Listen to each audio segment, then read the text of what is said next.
اعوذ باللہ من الشیطان الرجیم بسم اللہ الرحمن الرحیم۔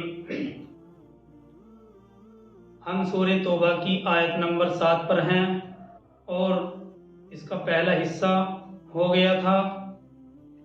پہلے حصے میں اللہ سبحانہ و تعالیٰ نے فرمایا تھا کیف یکون للمشرکین عہد عند اللہ و عند رسولہ، کیسے ہو سکتا ہے مشرکین کے لیے کوئی عہد اللہ اور اس کے رسول کے نزدیک۔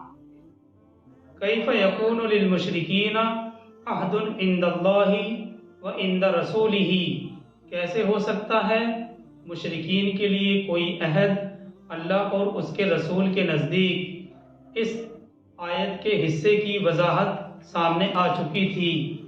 ابھی ہمارے سامنے اس سورہ توبہ آیت نمبر 7 کا اگلا حصہ ہے۔ اللہ تعالیٰ فرماتے ہیں اِلَّا الَّذِينَ عَاهَدتُّمْ عِندَ الْمَسْجِدِ الْحَرَامِ، سوائے ان لوگوں کے جن کے ساتھ تم نے معاہدہ کیا تھا مسجد حرام کے پاس۔ اِلَّا الَّذِينَ عَاهَدتُّمْ عِندَ الْمَسْجِدِ الْحَرَامِ، سوائے ان لوگوں کے جن کے ساتھ تم نے معاہدہ کیا تھا مسجد حرام کے پاس۔ اس معاہدے سے مراد صلح حدیبیہ ہے۔ آگے اللہ تعالیٰ فرماتے ہیں فَمَا اسْتَقَامُوا لَكُمْ فَاسْتَقِیمُوا لَهُمْ إِنَّ اللَّهَ يُحِبُّ الْمُتَّقِينَ، تو جب تک وہ تمہارے لیے معاہدے پر قائم رہیں تم بھی ان کے لیے معاہدے پر قائم رہو، بے شک اللہ تعالیٰ متقیوں کو پسند کرتا ہے۔ فَمَا اسْتَقَامُوا لَكُمْ فَاسْتَقِیمُوا لَهُمْ إِنَّ اللَّهَ يُحِبُّ الْمُتَّقِينَ، تو جب تک وہ تمہارے لیے اس معاہدے پر قائم رہیں تو تم بھی ان کے لیے اس معاہدے پر قائم رہو، بے شک اللہ تعالیٰ متقیوں کو پسند کرتا ہے۔ اور حقیقت بھی یہی ہے کہ جب تک مشرکین صلح کے اس معاہدے پر قائم رہے تو صحابہ اکرام اور سرکار دو عالم صلی اللہ علیہ وسلم اور صحابہ اکرام نے بھی اس کی پوری پابندی کی، مگر اب جب کہ وہ خود عہد توڑ چکے ہیں تو اب تمہارے اوپر اس سلسلے میں کوئی اخلاقی دباؤ باقی نہیں رہ گیا کہ تم لازماً اس معاہدے کی تجدید کرو، یعنی معاہدے کو نئے سرے سے لاگو کرو۔ اس کی وضاحت پہلے بھی آ چکی تھی کہ ابو سفیان کو بھیجا تھا معاہدے کی تجدید کرانے کے لیے، تو اسی سے متعلق یہ بات یہاں پر بیان کی جا رہی ہے کہ حقیقت بھی یہی ہے کہ جب تک مشرکین صلح کے اس معاہدے پر قائم رہے تو تم لوگوں نے یعنی محمد صلی اللہ علیہ وسلم اور ان کے اصحاب نے بھی اس معاہدے کی پوری پابندی کی، مگر اب جب کہ وہ خود اسے توڑ چکے ہیں تو اب تمہارے لیے اس سلسلے میں کوئی اخلاقی دباؤ نہیں ہے، یعنی تمہارے اوپر یہ لازم نہیں ہے کہ ضرور اس معاہدے کی تجدید کرو، یعنی معاہدے کو نئے سرے سے لاگو کرو۔ اور دیکھیے سرکار دو عالم صلی اللہ علیہ وسلم کو معلوم تھا، آپ جانتے تھے کہ اب ان مشرکین میں اتنا دم نہیں ہے کہ وہ مقابلہ کر سکیں۔ ان حالات میں معاہدے کی تجدید کرنا اس کا مطلب یہ ہوتا کہ کفر اور شرک کو اپنی سرگرمیوں میں دوبارہ سے چھوٹ مل جائے۔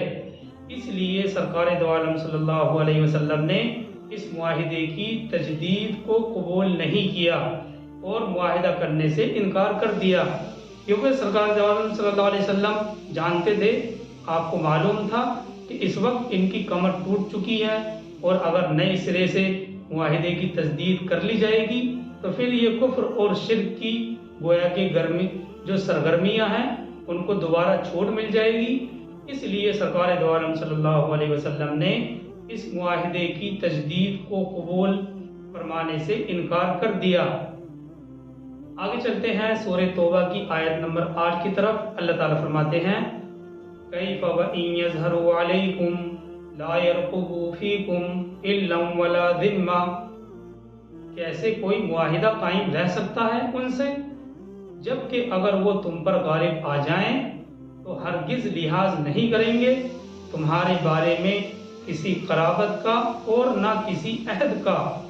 دیکھیے آیت کا صریح ترجمہ ہے، اللہ تعالیٰ فرماتے ہیں کیف وَإِن يَظْهَرُوا عَلَيْكُمْ لَا يَرْقُبُوا فِيكُمْ إِلًّا وَلَا ذِمَّةً، کیسے کوئی معاہدہ قائم رہ سکتا ہے ان سے جبکہ اگر وہ تم پر غالب آ جائیں تو ہرگز لحاظ نہیں کریں گے تمہارے بارے میں کسی قرابت داری کا اور نہ کسی عہد کا۔ یعنی ایسے لوگوں سے آخر معاہدہ کیسے قائم رہ سکتا ہے جن لوگوں کا کردار یہ ہو کہ اگر وہ تم پر غلبہ حاصل کر لیں تو پھر نہ تو قرابت داری کا لحاظ کریں گے اور نہ ہی وہ کسی معاہدے کا لحاظ کریں گے۔ آگے اللہ تعالیٰ فرماتے ہیں یرضونکم بافواہہم، راضی کرنا چاہتے ہیں تم لوگوں کو اپنے منہ کی باتوں سے۔ یعنی اب وہ صلح کی تجدید کی خاطر آئے ہیں، یعنی انہوں نے ابو سفیان کو بھیجا تھا تو اس کے لیے خوشامد اور چاپلوسی تو کریں گے ہی، یعنی وہ چاہتے ہیں کہ اس طرح آپ کو راضی کر لیں۔ آگے اللہ تعالیٰ فرماتے ہیں وَتَأْبَى قُلُوبُهُمْ وَأَكْثَرُهُمْ فَاسِقُونَ، جبکہ ان کے دل اب بھی انکاری ہیں اور ان کی اکثریت اب بھی فاسقین پر مشتمل ہے۔ دیکھیے اللہ سبحانہ و تعالیٰ یہاں ان کے دلوں کی حالت کو بیان فرما رہے ہیں وَتَأْبَى قُلُوبُهُمْ وَأَكْثَرُهُمْ فَاسِقُونَ، منہ سے تو آپ کو راضی کرنے کی فکر کر رہے ہیں باتوں سے، لیکن وَتَأْبَى قُلُوبُهُمْ وَأَكْثَرُهُمْ فَاسِقُونَ، جبکہ ان کے دل اب بھی انکاری ہیں اور ان کی اکثریت اب بھی فاسقین پر مشتمل ہے۔ جو باتیں وہ زبان سے کر رہے ہیں وہ ان کے دل کی آواز ہرگز نہیں ہے، دل سے وہ ابھی تک نیک نیتی کے ساتھ صلح کرنے پر آمادہ نہیں ہیں۔ تو اللہ سبحانہ و تعالیٰ ان کی اسی حالت کو بیان فرماتے ہیں وَتَأْبَى قُلُوبُهُمْ وَأَكْثَرُهُمْ فَاسِقُونَ، جبکہ ان کے دل اب بھی انکاری ہیں اور ان کی اکثریت اب بھی فاسقین پر مشتمل ہے۔ آگے چلتے ہیں آیت نمبر 9 کی طرف۔ اللہ تعالیٰ فرماتے ہیں اشتروا بآیات اللہ ثمنا قلیلا، انہوں نے اللہ کی آیات کو فروخت کیا، بیچ ڈالا کم ترسی قیمت کے بدلے میں۔ اشتروا بآیات اللہ ثمنا قلیلا، انہوں نے اللہ کی آیات کو فروخت کیا کم ترسی قیمت کے بدلے، یعنی انہوں نے اللہ کی آیات کی قدر نہیں کی اور ان کے بدلے میں کمتر اور حقیر سا دنیاوی فائدہ حاصل کیا۔ انہوں نے سرکار دو عالم صلی اللہ علیہ وسلم کو اللہ کا رسول جانتے ہوئے اور حق کو پہچانتے ہوئے ان کا صرف اس لیے انکار کر دیا تھا تاکہ ان کی چودراہٹ قائم رہے، لیکن انہیں بہت ہی جلد معلوم ہو جائے گا کہ انہوں نے بہت ہی گھاٹے کا سودا کیا تھا اور اس کا مزہ انہوں نے خود چکھ بھی لیا تھا۔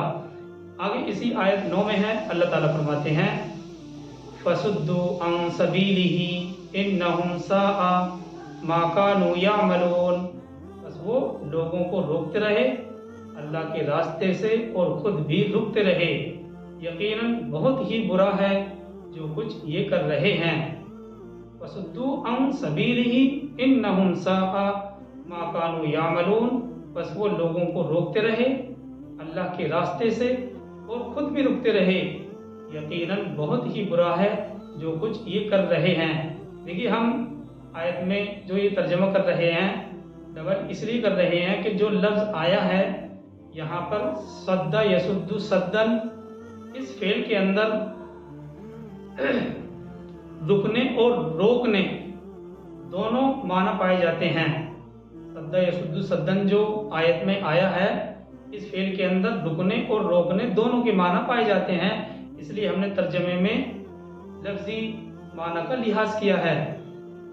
دیکھیے آگے اللہ تعالیٰ فرماتے ہیں لا یرقبون فی مؤمن الا ولا ذمہ، نہیں لحاظ کرتے وہ کسی مومن کے حق میں نہ کسی قرابت کا اور نہ کسی معاہدے کا۔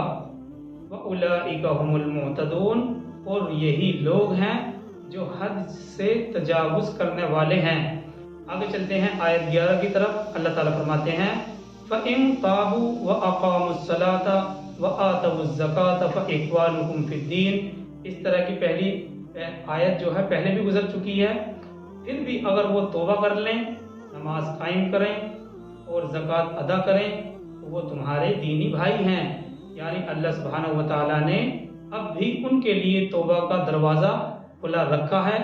اگر اب بھی وہ دین اسلام کو اپنا شعار بنا لیں تو وہ تمہارے دینی برادری میں شامل ہو سکتے ہیں۔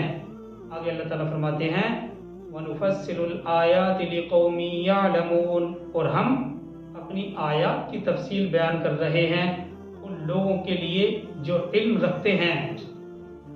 اگلی آیت 12 ہے۔ اللہ تعالیٰ فرماتے ہیں وَإِن نَكَثُوا أَيْمَانَهُمْ مِن بَعْدِ عَهْدِهِمْ وَطَعَنُوا فِي دِينِكُمْ، اور اگر وہ توڑ ڈالیں اپنے قول اور قرار کو عہد کرنے کے بعد اور عیب لگائیں تمہارے دین میں۔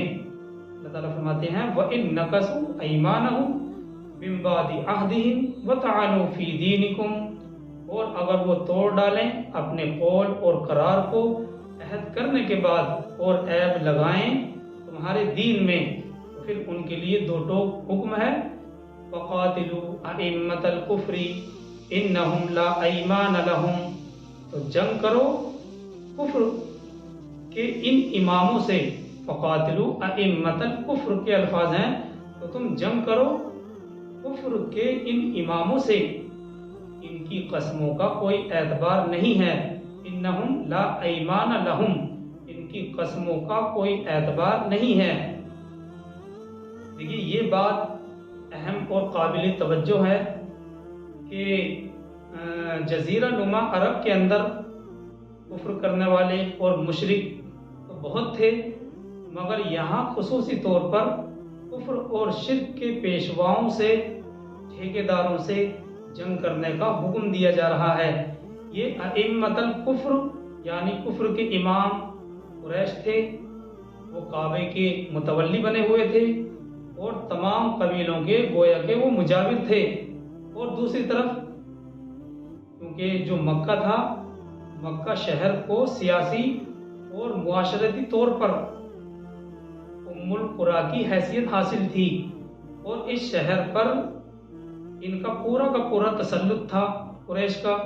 اس وقت اگرچہ جزیرہ نما عرب میں نہ تو کوئی مرکزی حکومت تھی اور نہ ہی باقاعدہ کوئی دارالحکومت تھا، مگر پھر بھی اس پورے خطے کا مرکزی شہر اور معنوی صدر مقام مکہ ہی تھا۔ اور اس مرکزی شہر میں جو اللہ کا گھر تھا، قریش نے اس اللہ کے گھر کو شرک کا اڈا بنا رکھا تھا، اس لیے ان کو شکست دے کر مکے کو کفر اور شرک سے جب تک پاک نہ کر دیا جاتا، جزیرہ نما عرب کے اندر دین کے غلبے کا کوئی تصور نہیں کیا جا سکتا تھا۔ اس لیے یہاں فقاتلوا ائمۃ الکفر کا واضح حکم دیا جا رہا ہے کہ ان دھرم کے ٹھیکیدار جو ہیں ان سے جنگ کرو، جب تک کفر کے ان سرگناؤں کا سر نہیں کچلا جائے گا اور شرک کے اس مرکزی اڈے کو ختم نہیں کیا جائے گا، اس وقت تک عرب کی سرزمین میں دین کے غلبے کی راہ ہموار نہیں ہوگی۔ اس آیت کے آخری الفاظ ہیں لعلہم ینتہون، شاید کہ وہ اس طرح باز آ جائیں، یعنی ان پر سختی کی جائے تو شاید وہ باز آ جائیں، نرمی سے یہ بات ماننے والے نہیں ہیں۔ بہرحال آگے چلتے ہیں آیت نمبر 13 کی طرف۔ اللہ تعالیٰ فرماتے ہیں الا تقاتلون قوما نکثوا ایمانہم وہموا باخراج الرسول، تمہیں کیا ہو گیا ہے کہ تم جنگ نہیں کرنا چاہتے ایسی قوم سے جنہوں نے اپنے قول اور قرار توڑ دیے اور رسول کو جلا وطن کرنے کا ارادہ کیا تھا۔ اللہ سبحانہ و تعالیٰ گویا کہ تمام صحابہ کرام کو مخاطب کر کے فرما رہے ہیں الا تقاتلون قوما نقصوا ایمانہم وہموا باخراج الرسول،